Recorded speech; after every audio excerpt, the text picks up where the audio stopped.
자, 또 반갑습니다. 저는 그 기업가를 위한 알쓸 전략, 알고 보면 쓸모 있는 절세 전략이란 주제의 절세 전략가이기도 하고 또 저자이기도 한 박효은 이사라고 합니다. 반갑습니다. 오늘 순서 좀 말씀드리게 되면 두 번째는 뭐냐, 근로복지기금에 대한 활용 전략입니다.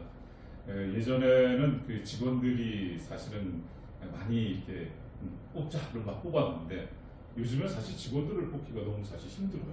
더구나 서울에 있는 데도 마찬가지일 뿐더러 서울만 약간 벗어나게 되게 되면 지식산업센터가 되든 뭐가 되든지 간에 직원을 뽑기가 어렵습니다.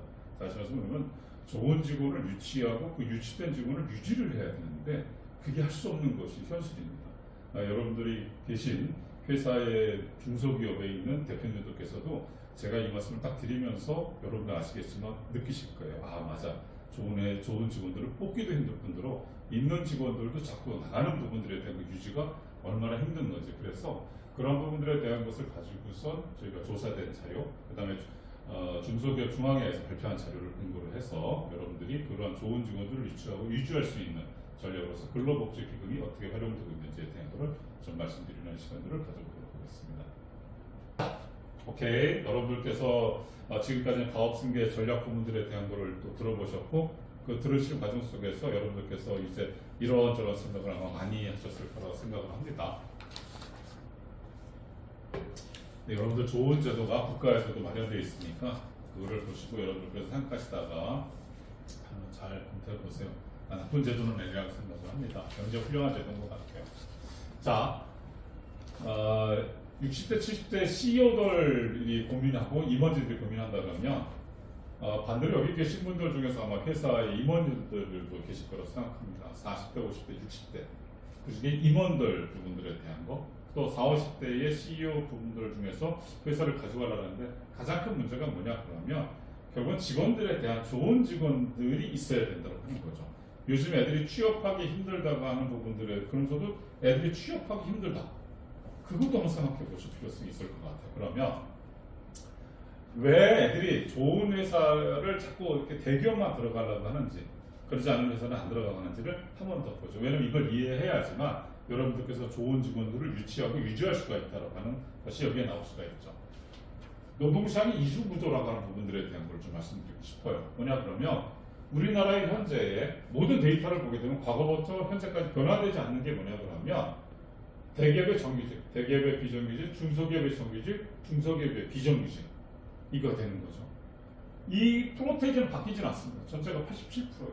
그러니까 거의 9대 1을 다 해가지고 대기업에. 그런데 여러분들 굉장히 웃긴 것이죠. 중소기업의 정규직에 대기업의 비정규직보다 급여 차이가 사실 어떻게 되는 거예요? 적어요. 거기에 알면서도 다 정규직 좋은 것 같으면서도 다 이쪽으로 많이 이동이 돼요. 이게 노동시장의 이중 구조가 좀 나오고 있다는 게 이렇게 되어 있습니다. 한번 봐보죠. 중소기업 중앙회가 22년도에 60주년을 맞이했더라고요. 이렇게 사진을 찍고 여기에 사진 찍으신 분 중에 6분을 제가 아는 분이 있어서 이분들하고 같이 얘기를 나눴었는데 이분들이 중소기업 중앙회에서 무슨 자료를 봤냐면 이런 설문조사를 받았더라고요. 중소기업의 경영자를 대상으로 해서 중소기업 근로자의 수요 조사를 했대요. 니네 회사가 도대체 왜 뭐 때문에 힘든 것 같아? 라고 체크를 하다 보니까 여기에 나왔던 항목 중에서 이런 항목이 쭉 집결이 되더라고요. 집계가 된 걸 보니까 뭐냐 그러면 좋은 직원들을 가지고 뽑고 하려다 보니까 예전에 없었던 부분들 중에서 복지라고 하는 부분들에 대한 것이 나오기 시작했다는 거예요. 어떤 식으로냐면 좋은 인력을 우리들도 유치하고 싶고 유지하고 싶은데 근로복지 제도라고 하는 부분들에 대한 것이 이게 되어 있지 않은 거죠. 니네 회사는 그래서 우리 회사는 싫어서 나간다라고 하는 거예요.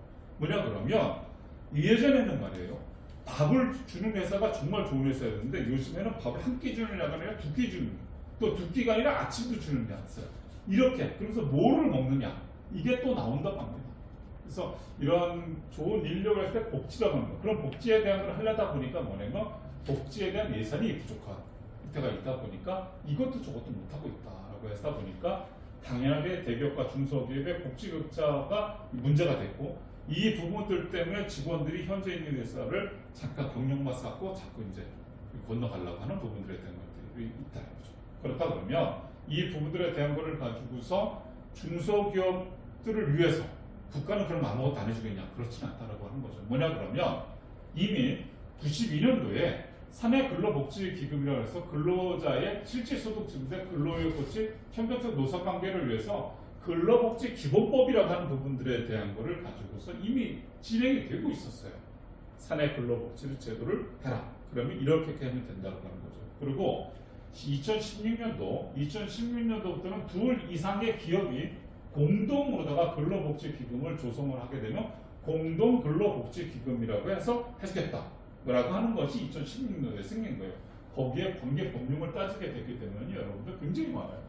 근로복지기본법으로 해가지고요. 많아요. 뭐냐 그러면 법인세법도 있고요. 여기에 따라가지고 소득세법도 있고 상법도 있고 뭐 엄청난 관계 법령이 다 따져가지고 이 부분들에 대한 거를 지원해주고 있어요.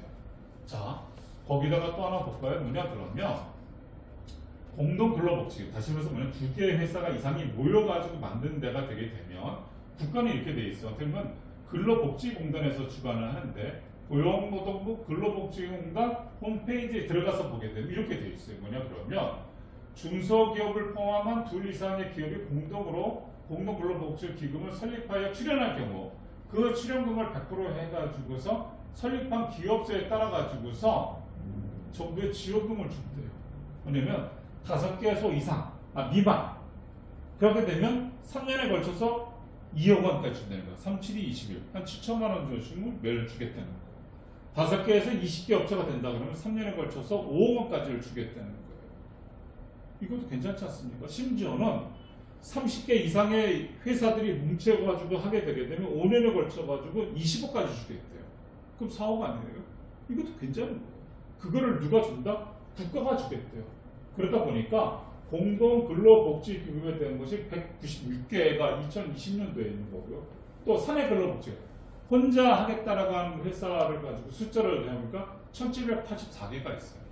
그러면 이게 20년 기준 21년, 22년, 23년까지 갔으면 이 숫자가 어떻게 되겠어요? 이 숫자가 상당히 늘어나 있다고 하는 거죠. 그런데 여러분들 보시게 되면 뭐냐면 사내근로복지기금을 제외한 공동근로복지기금에 대해서는 이런 게 있어요. 정부의 지원금이 나와요. 어떻게 됐냐 그러면 21년대 159억, 153억, 24년도 얼마면 231억이 책정입니다. 그러니까 요즘과 같이 다 지원금을 줄이고 하는데도 이거는 늘어났다고 하는 거예요. 이게 무슨 의미냐 이거죠. 말 그대로다가 이거는 줄일 수 없는 대세라고 하는 거예요. 그렇다면 여러분들께서 이런 정부 지원금을 받아서 운영할 수 있는 부분들에 대해서 복지카드 부분들을 발행한다 그러면 여러분들 어떻게 했냐라고 하는 거죠. 그걸 한번 가지고 보자라고 하는 거죠. 자, 사업주가 사내근로복지기금이라고 하는 부분들에 대한 것을 가지고 비영리 법인을 하나 만드는 거예요. 거기다가 기금을 출연하는 거죠. 21년도 2월 17일째 생겼어요. 어떻게 생겼냐 그러면 법인세법 시행령 제19조에 의해서 기금에 출연한 출연금에 대한 것은 어때요? 법인세 손비 인정한다고 해주겠다라고 하는 것이 생겼어요. 법인세법 시행령 제19조 22호 과목 남목에 보게 되면 과목과 다목에는 사내, 남목과 남목에는 뭐 공동근로복지기금에 출연하는 거에 대해서는 손비를 인정했고 아예 법으로 정해졌어요. 다시 말해서 뭐냐면 여러분들이 대표이시니까 여러분들이 직원들을 위해서 사내근로복지기금을 하겠다고 출연하게 되게 되면 그거에 대해서 어떻게 법인세 손비 인정해 주겠다고 법으로 다 정해져 있어요. 만약에 여러분들께서 개인 사업자인 사업자면 개인 사업자도 마찬가지예요. 내가 이번에 굉장히 세금을 많이 낼 것 같아. 종합소득세 많이 낼 것 같아. 그럼 어떻게 되겠어요? 개인 사업자들도 이 기금에다 출연해 주게 되게 되면 그것도 소득세법 시행령 제55조 사업소득 필요경비를 계산해서 경비 인정해 주겠다고 하는 거예요. 그러니까 법인이 되든 개인이 되든 간에 이 기금에다 출연하는 거에 대해서는 다 비과세가 되겠다는 거로 법이 다 정리가 되고 있어요. 여기에 둘 이상의 사업자가 기금을 형성할 때 뭐라고 했었죠? 공동근로복지. 그러다 보니까 요즘은 어떤 식으로 되냐면 동일지역, 지상, 일명 지식산업단지 부분들에 대한 거, 동종산업과 협력, 빌딩. 요즘 빌딩에서도 그렇게 해요. 빌딩에서도 건물주들이 자기네의 빌딩에 들어와 있는 회사들 간에 아예 어떻게 된다? 공동근로복지기금을 마련해가지고서 그렇게 하고 또 작은 규모, 또 협회나 협연사 등 간에 해서 이런 공동 근로복지기금을 만들어가지고 운영하고 있습니다.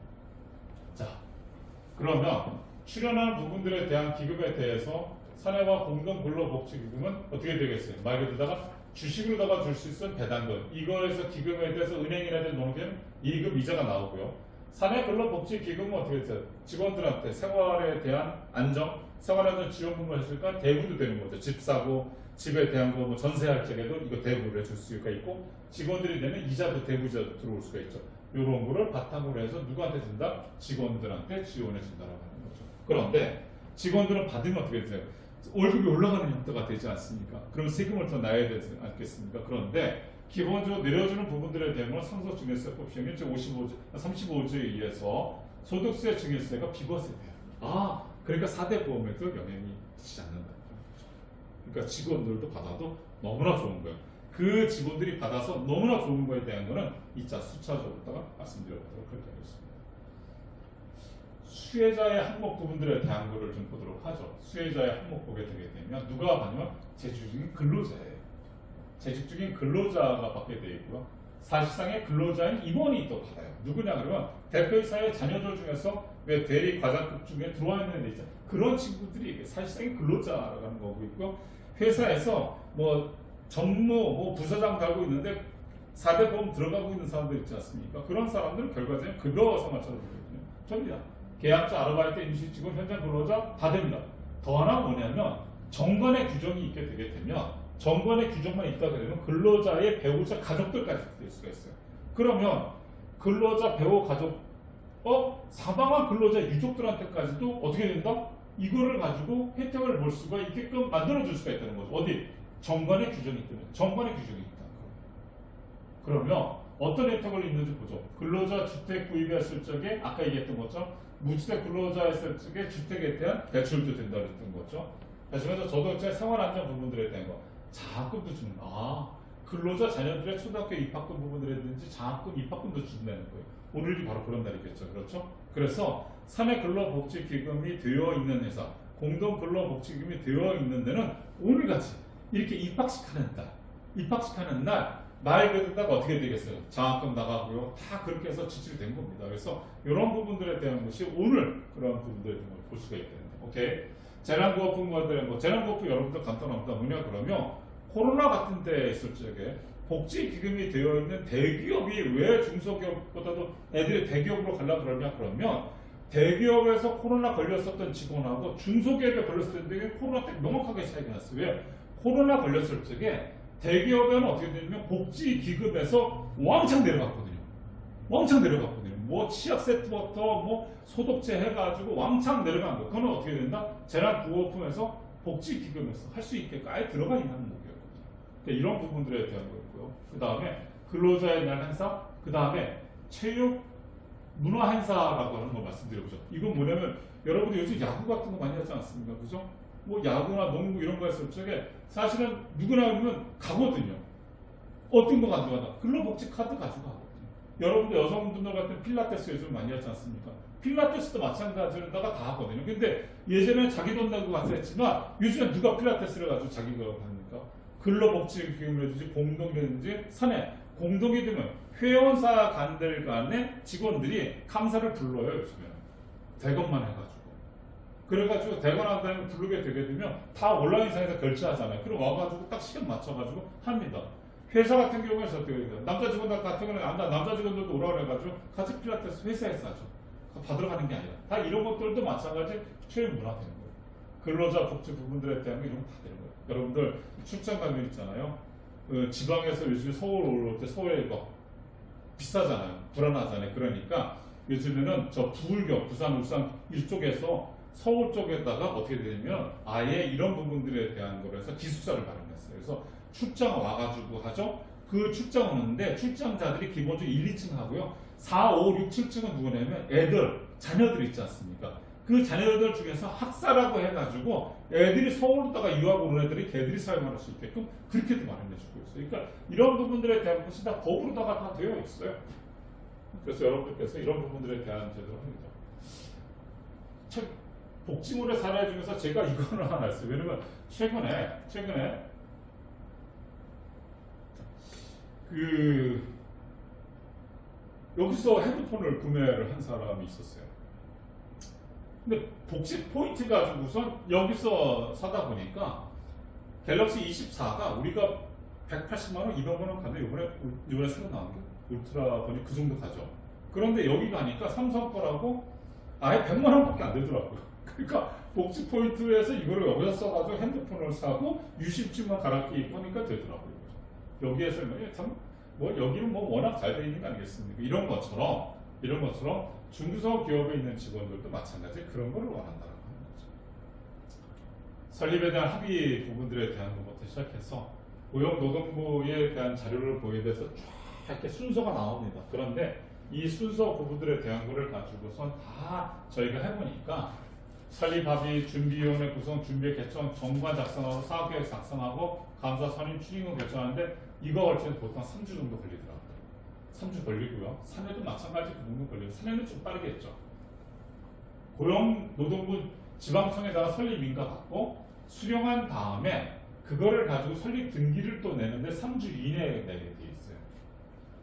사업에 대한 인수인계 기금법인 이사에게 다시 만들어서 또 넘겨준 거를 가지고 와가지고 사업자 등록 신청을 하는 거죠.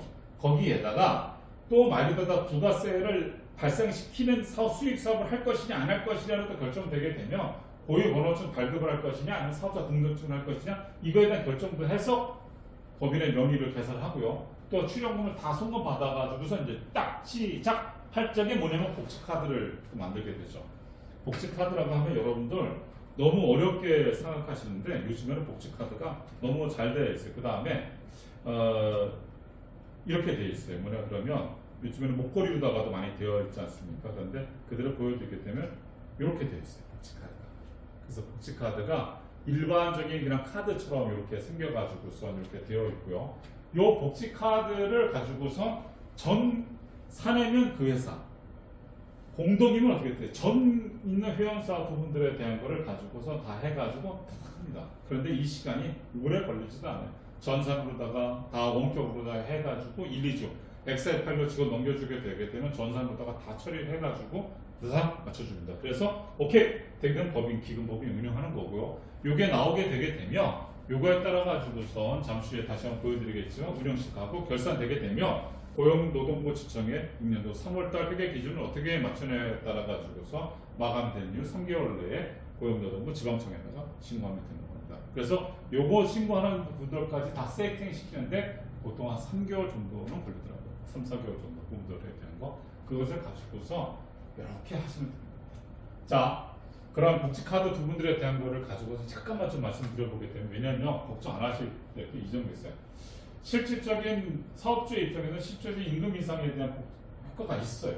또 하나는 뭐냐면 회사에서 고용하는 ERP 지출 능력 설명서 이런 것처럼 이게 너무나 잘 되어 있어요. 카드 딱 쓰게 되면은요 요즘에는 금방 딱 되어 있어요. 그래서 다다닥 쓰게 되면 다 정리가 되어 있고요. 근로소득이 아닌 임금이기 때문에 직원들 같은 경우는 4대 보험에 대한 절세 효과가 있는 거고요. 관리자들 그분들에 대한 것들은 어떻게 되겠어요? 말 그대로다가 옛날처럼 이렇게 세무사가 막 골치 아플 필요도 없습니다. 골치 아플 필요 없어요. 왜냐면 이미 다 시스템, 전산 시스템이 다 마감이 돼가지고서 그냥 끝나 있어요. 제가 직접 확인해보고 쓰는 사람들한테 가서 다 확인해보고 여러 가지 됐는데 너무 복잡할 것도 없어요. 그냥 이미 시스템이 전산이 다 되어 있기 때문에 그 부분들에 대한 걸 관리하시는 회계사 세무사한테 물어보니까 그냥 신고만 하면 됩니다. 왜? 너무 쉽게 잘 정리가 되어 있다고 합니다. 자, 이렇게 되어 있는 거죠. 공동이 되든 사내가 되든 간에 하게 되게 되면 이렇게 돼 있어요. 어느 회사가 공동이 되게 되면 어느 회사가 어떻게 쓰는지를 일일이 다 알 수가 있어요. 어떻게 했는지 다 알 수가 있어요. 이 부분들에 대한 거를 다 알 수가 있죠. 그 다음에 이것이 사내 기금이라고 한다 그러면 누가 어떻게 쓰고 있는지도 다 알 수 있다라고 하는 거예요. 그래서 이런 부분들에 대한 거를 가지고선도 다 알 수가 있게 되어 있고요. 이거죠. 복지카드를 하게 되게 되면 심사도 없습니다. 보증도 없어요.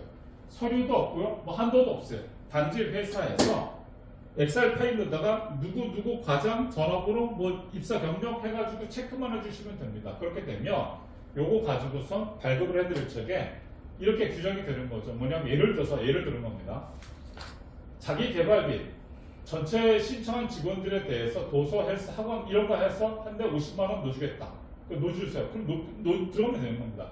만약에 투미 위주에서 여직원들만에 한해서 헤어, 네일, 마사지에서 반기에 어떻게 5만 원씩을 별도로 주는 거 한다? 그럼 넣어주면 되는 거고. 그 다음에 주말 부부에서 부산으로 누가 파견된 직원이 있어요. 그러면 그 파견된 직원이 거기서 월에 한 번 식사를 할 수 있게끔 10만 원을 추가로 준다? 그런 규정이 있으면 여기다 더 넣어주면 되는 형태가 되는 거죠. 그거를 가지고서 만약에 다 여기다가 정해진 대로 넣어주면 되는 거예요. 거기에 온오프라인 상관없이 어디든간에 카드 대면제 제한 없이 사용할 수 있게 되고요. 급여와 분리된 사용분이기 때문에 다 비과세 혜택이 되고요. 또 여러분들 요즘에 좋은 게 뭐냐면 카톡으로 받을 수가 있어요. 잔고 얼마 남았습니다. 너한테 복지카드 얼마가 들어왔는데 얼마 쓰고 얼마 잔고 남았습니다 하고 하는 것이 여기에 나와요. 그렇기 때문에 굉장히 잘 되어 있습니다. 오케이. 숫자로 한번 봐보죠. 한 군데만 해보도록 하게 되면 만약에 직원이 30명인데 3천만 원을 출연했어요. 대표이사가. 아니면 말 그대로다가 전체 협회라든지 어디에서 협회 소화자 다 모아보니까 100명이에요. 그런데 각자의 출연금 부분들에 대한 걸 다 합치니까 한 3억 정도가 됐어. 그럼 한 사람당 한 300만 원씩. 여기는 3천만 원에 30명이니까 100만 원이 하죠. 이것만 먼저 예를 들어보죠. 다 출연했는데 출연금 3천만 원이야. 근데 전체 그 회사 되든 아니면 공동 근로복지금 회사랑 다 합치니까 30명이야. 그럼 한 명당 100만 원씩 나간다고 거죠. 그러면 직원들 같은 경우에 있어서는 근로소득세를 15%로다가 하는 거고 4대 법의 근로자분들 9.3%다 가정하고 법인세 20%, 4대 보험 사업자분들은 11%다가 가정해서 계산식을 갖다 디폴트 가서 넣어놓고 계산하게 되면 직원들은 100만 원씩을 더 받는 거기 때문에 일반적인 복리후생비로 떠나있을 적에는 직원들이 인당 15만 원, 그 다음에 4대 보험 9.3만 원 정도 더 내야 돼서 토탈 24만 원 정도 더 내야 되는데 이건 아까 어떻게 돼요? 공동근로복지기금에서 받는 거니까 이 세금 낸다 안 낸다? 안 낸다는 거죠. 그러니까 실질적인 소득이 올라간다라고 하는 거가 바로 이런 형태가 되는 거죠. 그러면 법인은 30명에 대해 가지고 30명에 되니까 한 사람당 24만 원이니까 30명 곱하기면 729만 원에 대한 절세효과가 직원들한테서 발생되는 거고 법인은 3천만 원을 출연했으니까 법인세 부분들은 600만 원이 줄어든 효과가 되죠. 왜? 손비를 떨어냈으니까. 거기다가 직원들에서 4대 보험 부분들에 대한 회사 부담, 사업자 부담감을 낼 필요가 없지 않습니까? 11% 계산하면 330만 원. 두 개 합쳐도 930만 원의 절세효과가 온다는 거예요. 그러면 회사의 직원들하고 회사의 두 개 합치면 1659만 원. 다시 한번 맹골백의 한 55% 정도는 절세효과를 가지고 온다고 하는 거예요. 돈 내고 절세받고 직원들 좋은 직원들 유치하고 직원들한테 좋은 소리 듣고 이렇게 되는 거죠. 만약에 우리가 어떤 협회의 성격도 가지고 있으니까 3억 원이 전체가 다 모였다고 하죠. KF에서 공동근로복지기금을 회원사가 모여서 전체 한 3억 원 정도가 됐어요. 전체 직원들을 합치니까 한 100명 정도가 됐어요. 그러면 300만 원씩 준다는 거 아닙니까? 그럼 직원들은 어떻게 되겠어요? 말 그대로 인당 45만 원의 소득세 절세. 그 다음에 4대 보험 27만 원, 28만 원 돈 절세. 그리고 합치니까 어떻게 73만 원 정도의 절세 효과를 개인당 가지고 갈 수 있는 거고요. 그거를 전체 따지니까 7,200만 원. 그 다음에 법인은 6천만 원, 3,300만 원, 9천만 원, 2억 6천 원. 괜찮은 거죠. 자, 현재의 복지카드를 하고 있는 저희 코어하고 있는 파트너사들한테 가서 의견을 다 수렴해 보니까 너무도 좋다라고 하는 부분들에 대한 것이 나와 있습니다. 그래서 여러분들께 다시 한번 말씀 좀 드리고요. 짧고 굵게 내용을 좀 말씀드리면 이런 겁니다. 그러면 사내근로복지기금에 대한 것 중에서 아까 공동에 대한 걸 위주로 했다면 사내근로복지기금이에요. 직원들로 계신 분들은 잘 이해를 못하지만 대표님들께서는 금방 이해가 되실 수 있는 내용인데 이거를 알고 모르고 떠나서 대표님들은 금방 이해가 되실 거예요. 그래서 제가 이 부분을 간단히 말씀드리도록 해보겠습니다. 우리가 장단점을 가지고 있어요. 출연금에 대한 100% 세계인사조도 다 경비 처리해주고 다 된다라고 하는 게 있어요. 그런데 이건 뭐죠? 개인 사업자의 사내근로복지기금이 현재 대표이사님들한테 이거를 딱 보여드리는 순간에 대표이사님들 머릿속에 확 왔을 거예요. 뭐냐 그러면 여러분들 회사에 명의신탁되어 있는 차명 주식이 있을 겁니다. 여러분들 회사에 미처분 이익 잉여금이 현재 쌓여 있어서 주식가치 올려놓은 회사들이 있고 가지을건 주식가치 조정하기를 원하는 회사, 가업승계, 그다음에 지배구조 변경, 직영에서 상속세 이거를 줄이고 싶은데 그거를 가지고 못하고 있는 회사가 있어요. 그런데 이게 어떻게 된다? 사내근로복지기금으로서 가능하다라고 말씀드릴 수 있습니다. 그래서 여러분들한테 명의 신탁에 대한 거, 미처분 이익 가지고 또 하나는 뭐냐 그러면 주식같이 가업승계 지배구조 변경도 가능한 부분들에 대한 것을 말씀드릴 수 있어요. 이 중에 여러 가지 말고 하나만 말씀드려 보겠습니다. 뭐냐 그러면 회사나 개인이 기금을 마련을 해요. 기금을 마련하죠. 사업주가 6만주하고 2만주에서 회사의 80%를 지배하고 계십니다. 그 다음에 그 자녀가 그 회사의 지분을 20%를 가지고 있어요. 그러면 이 중에서 2만주를 뚝 떼가지고 회사에다 줍니다. 개인에 대한 것을 기금에다 출연하시는 거죠. 그렇죠? 그러면 어떻게 되겠어요? 회사는 그거를 받아가지고, 기금은 그거를 받아서 회사에다가 소각을 요청합니다. 현금으로 달라고. 그러면 결과적인 소각의 대가를 내주지 않습니까? 기금에다가. 왜? 대표이사한테서 기금에 출연이 됐으니까, 주식도 출연 가능하니까, 그걸 가지고 기금은 어떻게 돼요? 회사에다가 소각을 요청하면 회사는 그거를 가지고 현금을 줘야 되지 않겠습니까? 다시 말해서 주식이 소각이 된 거예요. 그러면 2만 주가 없어지게 된 거죠. 아버지는 얼마 들여서 6만 주 받게 되는 형태가 되는 거죠. 그리고 자연스럽게 75%가 되고 자녀는 가만히 있는 2만 주였었는데 지분율이 25%로 올라가게 되는 거죠. 그러면 차후에 배당금 받을 적에도 25%더 받게 되는 거죠. 이렇게 점차해서 말 그대로다가 지배구조의 변경이라고 하는 부분들에 대한 것을 가지고 사내근로복지기금 제도를 가지고 활용할 수가 있습니다. 여기에 징계세 상속세 부분들에 대한 것도 회사의 주식같이 하라고 시켜가지고 할 수 있는 방법에 대한 것이 합법적으로 현재 이루어지고